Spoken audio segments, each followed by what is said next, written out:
오늘 하나님 말씀은 하나님을 주인으로 섬기라, 하나님을 주인으로 섬기라 이런 말씀으로 은혜를 나누길 원합니다. 저도 직장에 다닐 때 그 식당에 가면 참 어떤 식사를 해야 되나 제일 고민이 제일 많았거든요. 근데 이제 그때 당시에 이제 유행한 게 뭐냐면 식당에 가면 오늘의 메뉴라고 하는 게 있었습니다. 이게 뭐냐면 그냥 메뉴를 선택하지 않고 그날 그 식당에서 정해주는 그 식사를 먹는 것이죠. 또 이게 맛있기도 하고 또 저렴합니다, 조금. 그래서 굉장히 직장인들에게 굉장히 많이 인기가 있었어요. 또 짜장면 집 가면 이제 짬뽕을 먹을 것인가 짜장면을 먹을 것인가 고민하다 보니까 짬짜면이라고 하는 게 나와서 반은 짜장면, 반은 짬뽕 이런 게 나오고요.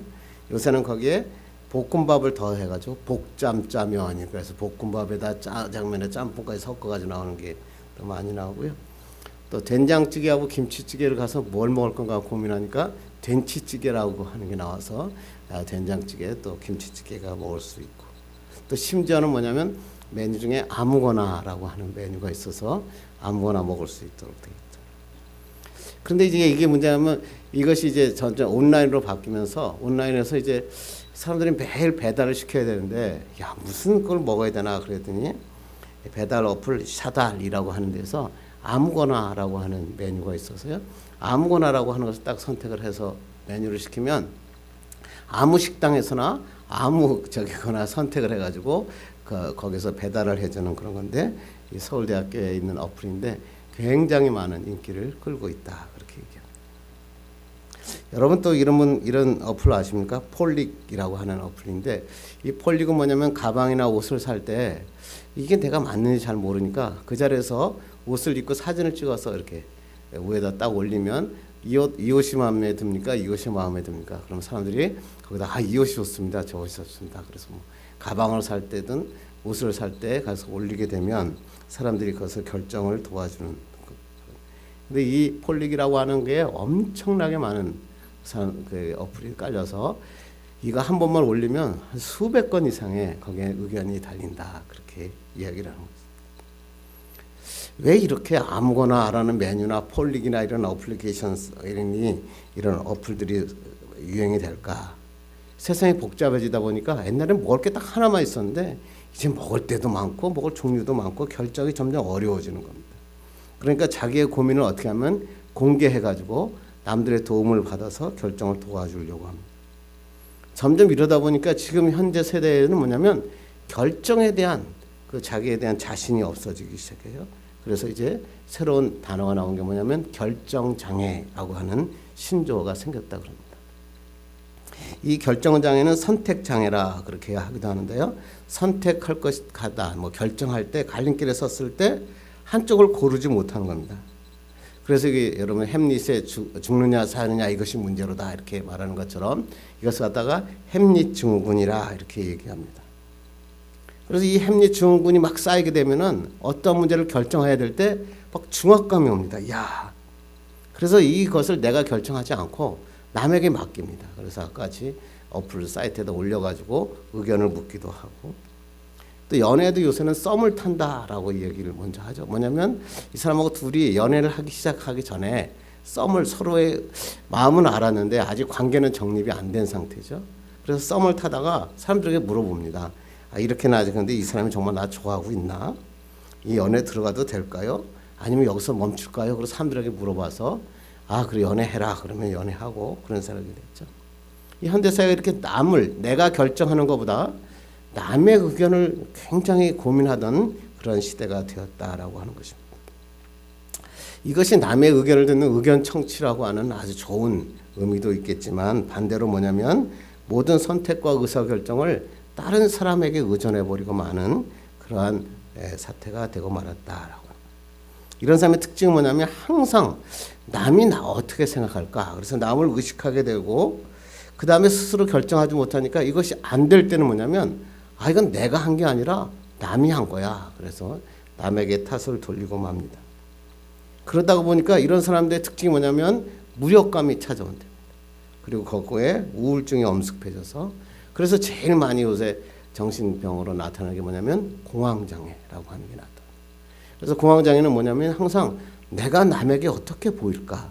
그래서 사람을 만나는 것이 두려워지게 되고 자기 혼자 깊은 가두려고 합니다. 그래서 사람과의 관계에 두려움이 생기면서 이 공황장애에 오는데, 이번에 제가 공황장애 성도를 만나보니까 이제 무서워졌다고요. 공황장애가 그냥 정신적인 공황장애가 신체로 그냥 이어져서, 어떤 사람은 뭐냐면 아침에 딱 일어났는데 침대에서 딱 근데 그대로 멈춰서 못 일어나는데 6시간 7시간. 그래서 왜 그러냐면 뇌에서 넌 일어날 수 없어 이렇게 시그널을 날리니까 정말로 일어날 수 없는 사람이 돼서 병원에 가서 아무리 전체 증명을 받아도 결국에는 아무런 것도 찾아내지 못합니다. 나중에 결론은 뭐냐면 공황장애다라고 하는 결론을 얻게 된다.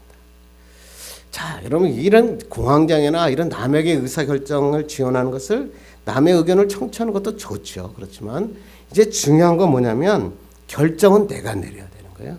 그리고 내 인생은 내가 책임져야겠다, 이런 마음을 가져야 되는 게 중요하죠. 그렇게 하려면 두 가지가 필요하더라고요. 뭐냐면 나에 대한 신뢰. 나는 멋진 사람이야. 나는 나에 대한 신뢰가 필요하고요. 두 번째는 뭐냐면 내가 가는 길은 맞아. 그런 확신이 필요하다. 그런 점에서 예수 믿는 사람은 얼마나 좋으냐면요. 나는 뭐냐면 하나님이 나를 선택한 사람이다라는 것이고, 하나님이 내 인생을 같이 동행하신다라고 하는 이 확신을 붙잡으면 세상에 나가서 두려울 게 없게 살게 된다 하는 것이에요.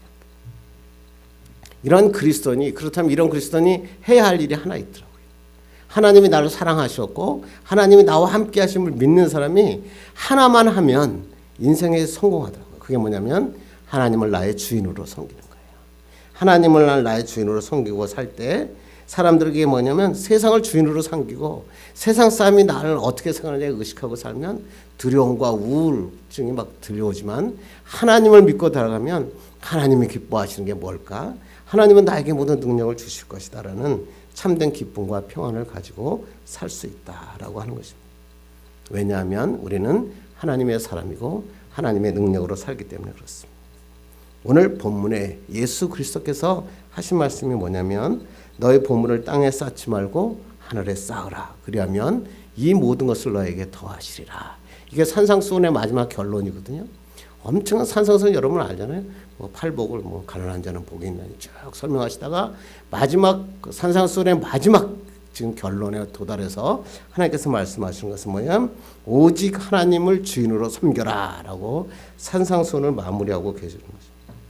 이런 말은 뭐냐면 세상 사람들은 세상 사람들의 원하는 재물, 세상 사람들의 눈에 의식하며 세상의 모든 것을 쌓으며 살아간다. 그런데 예수 그리스도 하나님을 따르는 사람들은 오직 영원하신 하나님만 바라보며 살아야 된다는 거예요. 그렇지 않고 세상을 바라보면 세상 것은 날아가고 없어지고 나중에 없어진다. 그러므로 오직 하나님만 주인으로 섬겨라 오늘 말씀하십니다. 그래서 오늘 하나님을 주인으로 섬기라라는 말씀으로 은혜를 나누길 원합니다. 지금 작년 말에요, 대형교회에서 큰 이슈가 하나 있었죠. 여러분 다 아는 건데 제가 그런 얘기 잘 안 하려고 그러니까. 근데 한 목사님이 페북에다가 이걸 올렸더라고요. 사탄교 바이블 1장 1절 말씀. 그래서 이게 뭘까 그러고 제가 찾아봤더니 페북에 뭐냐면 사탄교에도 바이블이 있답니다. 그리고 그 바이블의 1장 1절이 뭐냐면 내 삶의 주인은 내 자신이다 이렇게 써 있다는 거예요. 그걸 시작된다. 그래서 우리가 우리 삶의 주인이 될 것 같지만 그렇지 않다. 그래서 교회의 주인은 하나님이다 이렇게 글을 썼습니다. 제가 그래서 그걸 읽고 참 마음에 들었고, 그래서 제가 인터넷을 들어가지고요 사탄교 바이블이 있나 찾아가지고 열심히 찾았습니다. 그래서 한 엄청나게 많이 찾아서 많은 페이지를 다운하고 읽어보고 그랬는데 1장 1절에 내 삶은 주인은 내 자신이다라고 하는 건 못 찾았어요. 제가 못 찾았고요. 찾아보니까 제일 유명한 사탄경이라는 게 있대요. 앤턴 라비의 사탄경이라고 하는 그 사탄 바이블이 있더라고요. 거기에 보니까 뭐라고 써있냐면 약한 자에게는 죽음을, 그리고 강한 자에게는 부여를 주겠다. 어이구, 섬찟한 단어더라고요. 그게 무슨 얘기냐면 사탄은 뭐냐면 강자는 살아남고 강자만이 부해지는 세상을 나는 만들겠다 이렇게 이야기를 하면서 거기에 쭉 쓰여졌기를 뭐라고 하냐면 세상의 강자가 되기 위해서는 재물을 최우선으로 쌓아라 이렇게 딱 그랬어요. 그러니까 세상 사람들이 말하는 단어가 사탄경 엔틴나보의 사탄경 1장 1절에 있는 그런 단어더라고. 세상에서 강한 자가 살아남고 세상에서 강한 자가 살게 되는 재물을 최우선으로 쌓으라. 절대 우위에 놓으라. 사탄의 전략은 딱 한마디로 가볍게 얘기하면 뭐냐면 주인을 바꾸라 이거예요. 하나님에서 세상의 재물로, 하늘에서 땅으로 바꾸면 너는 세상에서 부자가 될 수 있다. 이런 얘기죠. 이 사탄들의 유혹들에 빠져서 사람들은 뭐냐면 세상에서 힘을 얻기 위해서, 세상의 부를 얻기 위해서 죽을 힘을 다하여 살고 있다라는 거예요. 그런데 예수님께서 오늘 완전히 반대의 말씀을 하시는 거예요. 뭐야? 너희가 가지는 보물을 땅에 쌓지 말고 어떻게 쌓아? 하늘에 쌓아라. 이걸 갖다 쉬운 말로 바꾸면 너희가 가진 모든 인생의 모든 것에 주인을 원래 주인인 하나님께로 바꾸어라. 이렇게 하나님께서 말씀하고 있습니다. 그래서 오늘 성경을 보면서 저는 그렇다면 어떻게 하면 내가 하나님을 주인으로, 어떻게 하면 내가 하늘의 보물을 쌓을 수 있는 것인가? 그리고 하나님을 나의 주인으로 섬기면 어떠한 일이 일어날까? 오늘 성경을 통해서 나누고 은혜 받기를 간절히 바랍니다. 오늘 먼저 19절을 한번 같이 읽겠습니다. 시작. 너희를 위하여 보물을 땅에 쌓아두지 말라. 거기는 종과 동록이 해하며 도둑이 구멍을 뚫고 도둑질하느니라. 그랬어요. 보물이 무엇일까? 그래서 유대인들은 보물을 금, 은, 옷, 곡물 이런 것들을 옛날에 보물이라 그랬습니다. 그래서 옛날에는 은행이 없었기 때문에 이러한 금과 은이나 옷이나 곡물들을 어디다가 보관했냐면 땅을 파고 거기다가 보관을 많이 했습니다. 여러분이 나무 잘하는 것 중에 이제 여리고를 점령하고 여호수아가 막 가다가 어디에 전투에 나가면 아이성 전투, 조그만 성을 하다가 실패하죠. 그때 아이성의 전투에서 실패한 이유가 뭐죠? 아간이라고 하는 사람이 하나 있었는데 이 아간 사람이 외투 한 벌을 훔치고 그 다음에 은 200세겔을 훔치고 그 다음에 50세겔의 금덩어리를 갖다가 자기 장막에 땅속에다 깊이 감추고 파묻습니다. 근데 하나님이 그걸 아시는 거예요. 그래가지고 결국은 그것 때문에 아이성에서 대패를 합니다. 또 24절에 오늘 보니까 하나님과 재물을 겸하여 섬기지 말라 이렇게 얘기를 한 거 보니까 보물을 오늘 성경에서는 1차적으로 재물이라고 하는 단어를 보물이라는 단어를 쓰고 있습니다. 다시 말하면 돈 또는 금은 보화, 뭐 곡물 이런 것들을 오늘 1차적으로 보물이다라고 성경은 이야기하고 있습니다. 그런데 이것을 확대해 보면 이런 단순히 돈이라고 하는 의미에서 떠나서 자기가 가장 귀하게 생각하는 것, 그것을 우리는 보물이라 그러고 있어요. 엽전 두 입밖에 없는 과부에게 가장 큰 보물은 뭘까요? 엽전 두 입이었어요. 또 어떤 사람은 뭐냐면 자기는 돈은 갖고 있지 않지만 자기는 남보다 뛰어난 재능을 갖고 있는 사람이 있단 말이죠. 그러면 그 재능이 바로 뭐예요? 보물일 것이고, 어떤 사람은 나는 아무것도 안 갖고 있는데 건강한 육체를 갖고 있어요. 남보다 뛰어난 외모를 갖고 있어요. 그렇다면 그것이 다 성경에서는 보물이다.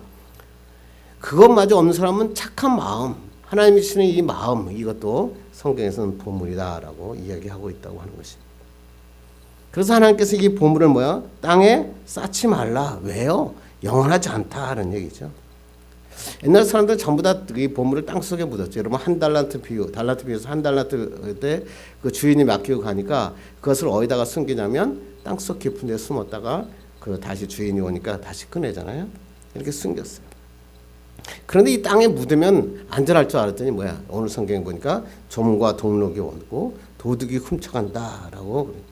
단지 쉽게 말하면 뭐냐면 스스로 없어지거나 남이 빼앗아가고 만다라고 성경에 이야기하고 있는 거예요.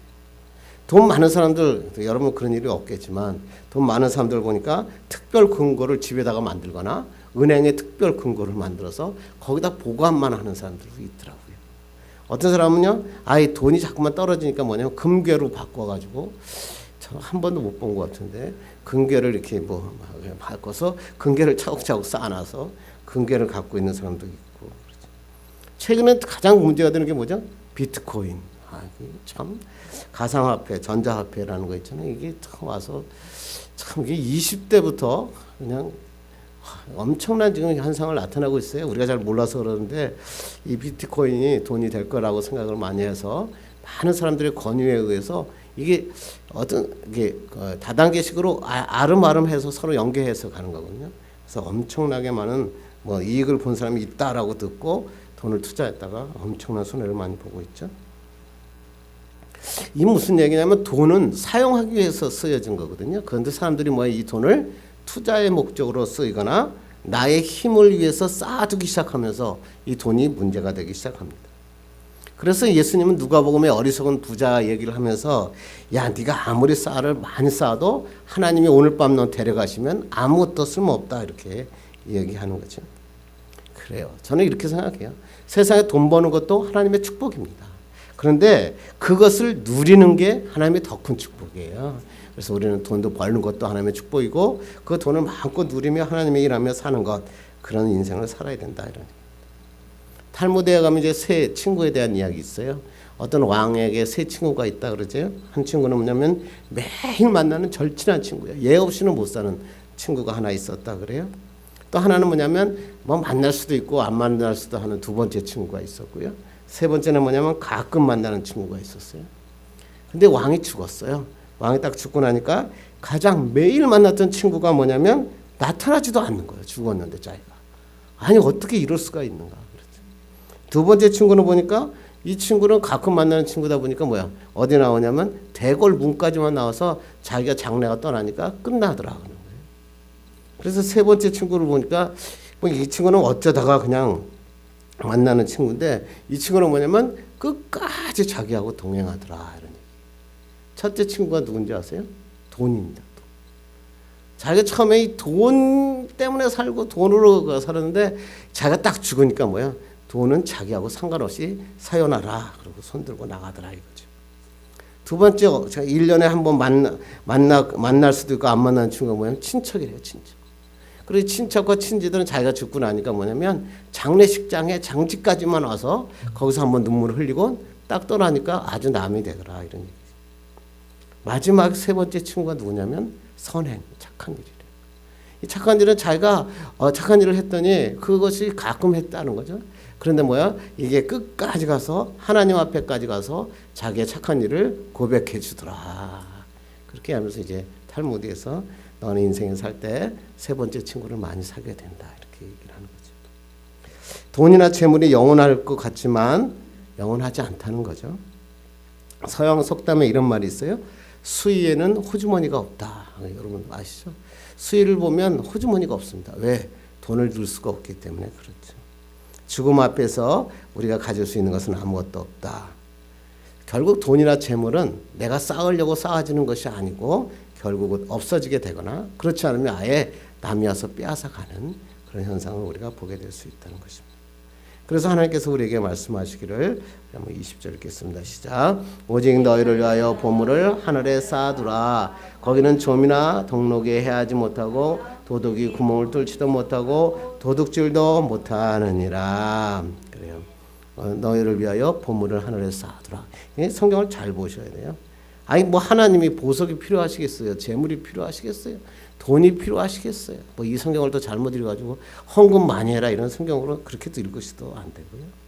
거기 앞에 단어가 뭐라고 써 있었어요? 오직 너희를 위하여 그래요.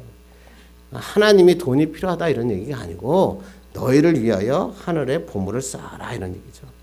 어떻게 그러면 보물을 하늘에 쌓을 수 있습니까? 우편으로 보낼까요? 택배로 보낼까요?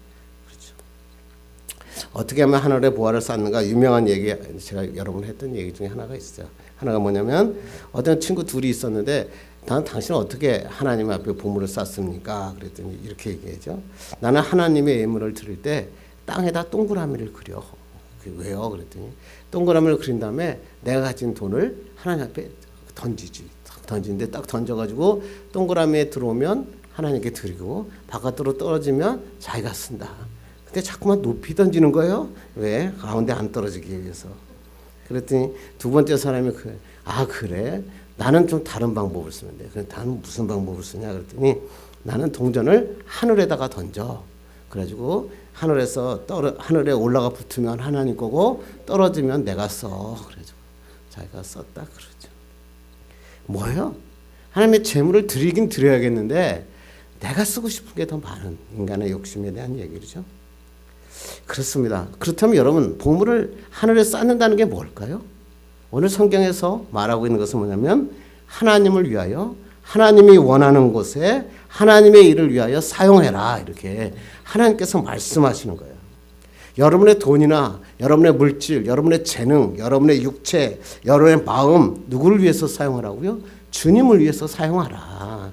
하나님을 위해서 사용할 때 놀라운 축복이 일어난다. 이해하기 쉽게 해서 신들러 리스트라는 영화, 우리 꿈의 교회는 뭐 여러 번 보실 거 아니고 아시죠?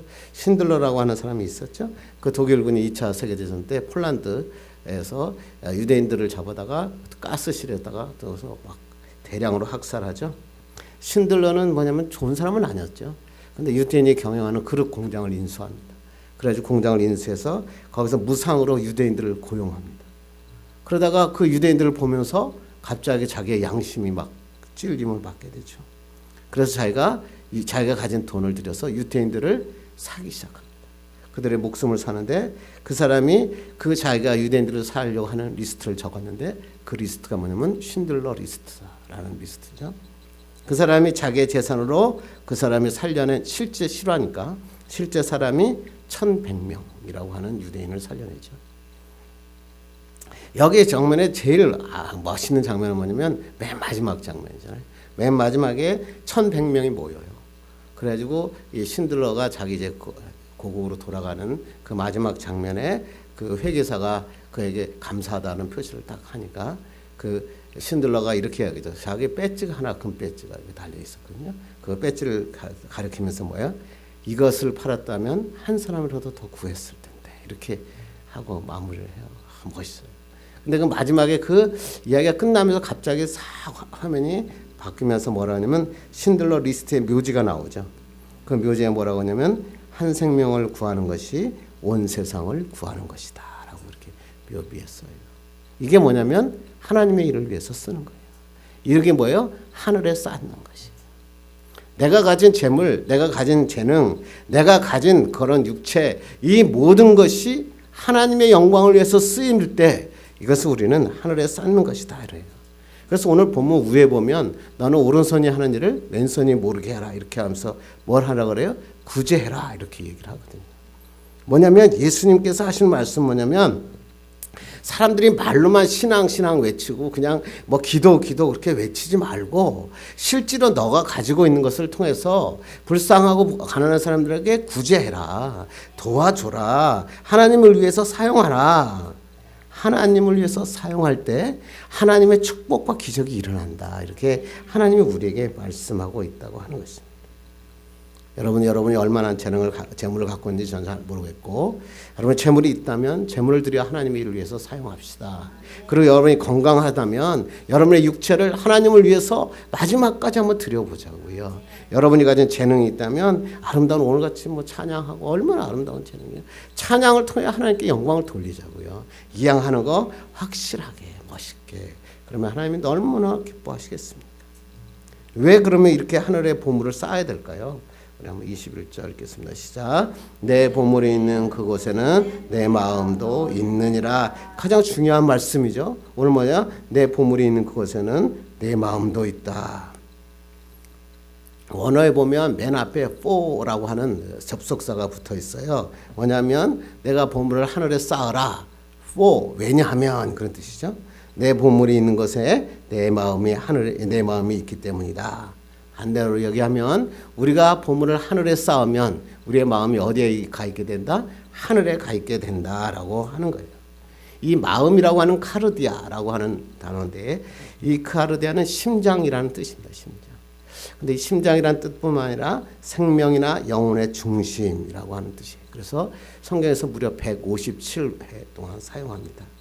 그러니까 이 마음이라고 하는 원어 카르디아라고 하는 것은 우리의 생명이기도 하고 우리가 생각하고 있는 마음에 뭐요? 결정하는데 중심이다 이런 뜻이죠. 그래서 보물이 있는 곳에 마음이 있다라고 하는 것은 뭐냐면 보물이 있는 곳에 우리의 생각과 결정의 중심이 된다. 그러니까 내가 결정하고 내가 일하는 것의 중심이 어디에 있느냐에 따라서 삶에서 세상에 있는 사람이 있고 하늘에 있는 사람이 있다라고 하는 것입니다. 그런데 예수 믿으면서도 모든 생각과 마음이 세상에 가 있는 사람은 기도하는 것도 전부 세상 것만 기도하는 거예요. 하나님의 나라를 위해서 기도하는 것보다는 세상 것을 위해서 기도하는 사람이 너무나 많죠.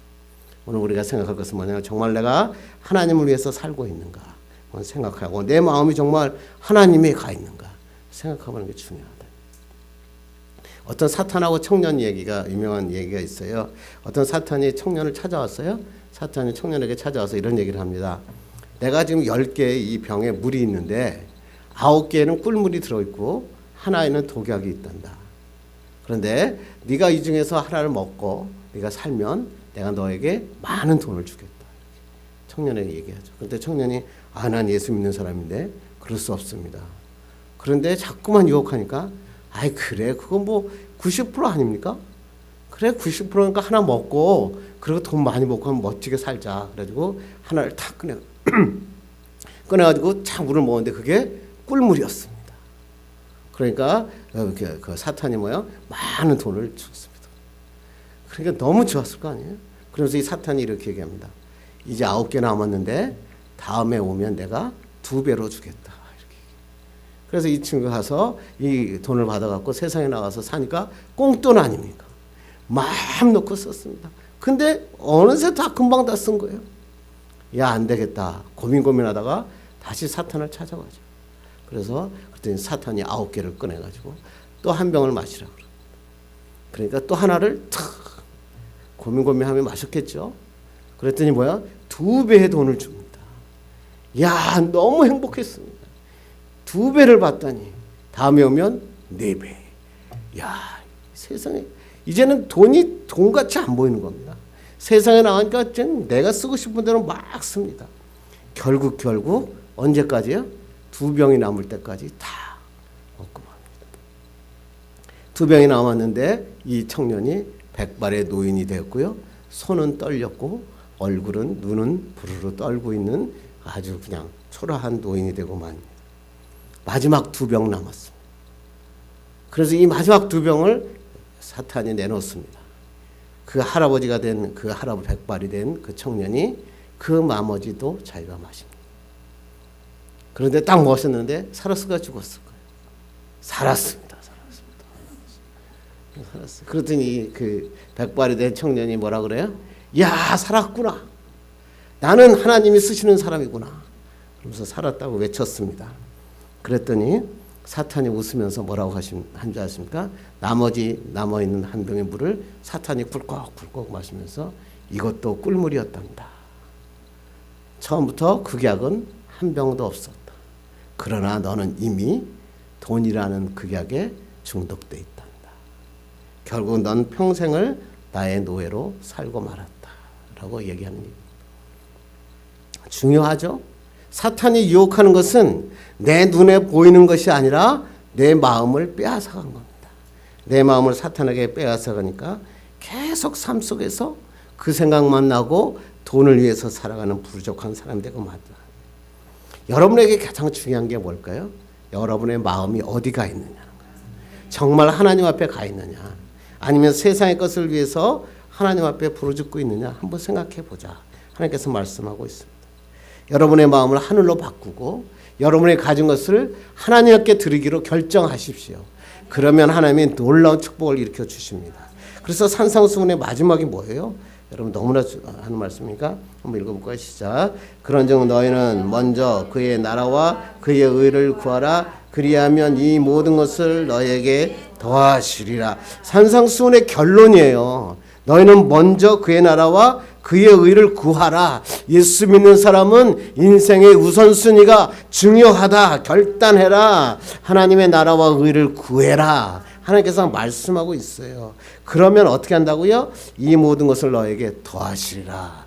결론이 바뀌면 안 돼요. 더 많은 것을 구하기 위해서 하나님 앞에 나오고 더 많은 것을 얻으려고 하지 말고 어떻게 하라고요? 하나님의 나라와 의를 구하라. 성경에 이 모든 것이 뭐예요? 위에 성경에 그렇게 썼을 때 먹는 거, 마시는 거, 입는 거, 나의 소유, 재물 이런 것들을 다 이야기하는 거죠. 하나님을 먼저 구하면 하늘의 보물을 쌓으면 하나님 네가 원하는 내 모든 것은 하나님께서 뭐요? 선물로 주시겠다. 그래요. 하나님께서 말씀하세요. 중요한 게 뭐다고요? 순서다, 순서. 오늘 성경에 먼저 그러잖아요. 순서가 바뀌면 죽습니다. 재물을 세상에 쌓지 않고 하나님께 맡긴다 이거예요. 내가 하나님께 앞에 축복의 은혜를 받으면 하나님을 위해서 쓰겠다는 그 내 마음을 주님이 아시면 하나님이 여러분에게 부어 주신다는 거예요. 그런데 그걸 하나님 못 믿겠는 거예요. 야, 네가 그래? 근데 너 그런 게 아니라 너가 쓰면 받으면 세상의 거 쓰려고 그러지. 그러니까 기다리시는 거예요. 하나님이 기다리지 않게 여러분은 어떻게 하시라고요? 하나님께 정말 맡기세요. 하나님께 모든 것을 하늘에 쌓는 그런 하나님의 축복의 나라 사람들 되기를 주님의 이름으로 축원합니다. 하나님이 사용하기를 간절히 바랍니다. 이제 말씀을 맺으려고 합니다. 어떤 목사님이 SNS에 이런 글을 올렸는데요. 저도 잘 모르는데 김동률이라고 하는 가수 아십니까? 저는 잘 모르네요. 근데 제가 보니까 김동률이라는 가수가 이번에 앨범을 발표했는데요. 7개 차트 정상. 그래서 이거 차트 올킬이라고 그러는데요. 그래서 차트 올킬이라고 그래가지고 노래 제목은 답장이라고 하는 건데 그 목사님이 올렸어요. 그래서 제가 한번 봤어요. 그때 누군가 봤더니 김동률이라는 사람이 저도 모르겠지만 저희 집사람은 알던데 1993년도에 전람회라고 하는 가수로 대상을 받았던 친구라고 그러더라고요. 근데 그 가사에 그 목사님이 이런 가사가 있더래요. 뭐냐면 몇 번이나 읽어도 난 믿어지지 않았나 봐. 혹시 내일이면 알게 될 수 있을까? 오늘도 미루고 내일도 미루겠지만 널 사랑해 라는 가사가 있는데 이 가사를 이 목사님이 다 읽다 보니까 이렇게 자기가 그 가사가 바뀌더래요. 성경을 몇 번이나 읽어도 난 믿어지지 않았나 봐. 답을 알 수 없었던 수많은 질문들. 사실 아직도 그 답을 잘 모르겠어. 그렇다고 떠나버리면 하나님을 떠날 것 같아서 그래서 잘 모르겠지만 그냥 하나님 사랑해요 라고 써요. 일주일 내내 제 머릿속에 이게 계속 도는 거예요. 그래, 내가 목사지만 어떻게 내가 성경을 다 알 수 있겠냐. 그 많은 것을 다 어떻게 깨달았냐. 그런데 우리가 잊지 말아야 할 것은 딱 하나인 것 같아요. 내가 하나님을 사랑한다. 하나님이 나를 사랑한다. 하나님이 나의 주인이다. 그러면 인생이 그러고 생각하니까 기쁨이 오는 거예요. 행복이 오는 거예요. 야, 그렇구나. 목회자도 기쁘게 목회하는 방법은 뭐냐면 하나님을 나의 주인으로 섬기는 거예요. 세상 거 바라보면 세상 것을 얻으려고 하나님 앞에 기도하게 되잖아요. 그런데 하나님을 바라보니까 하나님이 기뻐하시는 게 뭔가 생각하게 되더라고요. 여러분이 가진 값진 보물이 있으십니까? 하나님을 위해서 사용하기로 결단합시다. 그러면 하나님께서 여러분에게 우선순위를 정하는 순간에 결단하는 순간에 여러분의 마음을 보시고 하나님 모든 것으로 채워주시고 그걸 통해서 하나님의 놀라운 역사가 일어날 줄로 믿습니다. 하나님께서 이것을 뭐요? 필요하고도 충분한 축복이라 그런 거예요. 여러분에게 필요한 것, 여러분에게 충분한 하나님의 축복을 하나님께서 허락하여 주실 줄로 믿습니다. 이렇게 해서 하나님 놀라운 하나님의 은혜를 경험하고 간증하는 여러분 되기를 주님 이름으로 축원합니다. 기도하겠습니다. 하나님